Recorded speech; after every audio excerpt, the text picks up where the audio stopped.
So I have my admin interface here, but it doesn't actually have our users in it yet, or anything else that we could add into our app. It does have comments, which you can see once we actually have items in here to comment on.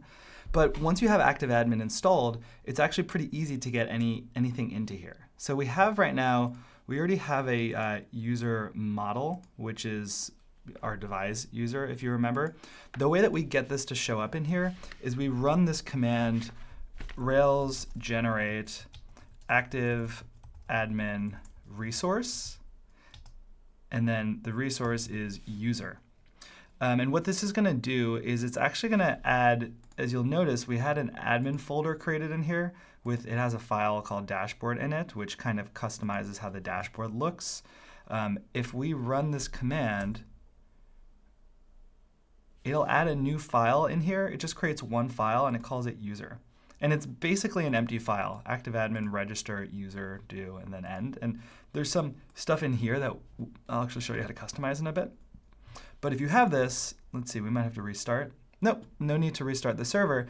We now see that there's users up here, and if I click on that, I actually see all of my users. Now there's a lot of fields. This is kind of like a table of all my users, so you have to scroll to the right if you want to see everything.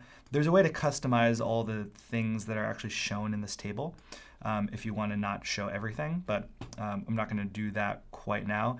You can, do editing and create new ones.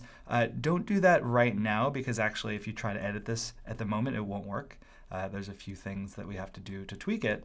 But let's say I went out and I signed out of here, log out, and let's say I create a new user, sign up, and I call this guy Matan at onemonth.com.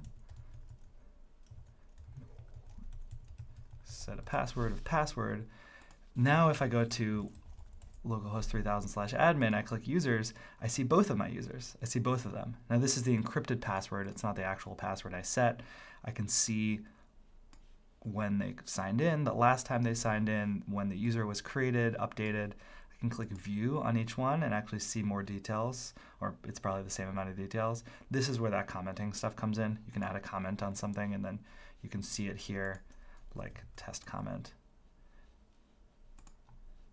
So you see that test, and then it also shows up in here as a comment on this resource. But the problem so far is anyone can go to this page, right? I just created a new user, remember, and now I can go in here, and that's probably bad. You don't want anyone to be able to access your admin interface. So in the next few videos, I'm going to show you how you can lock this down so that only admins can get access to it.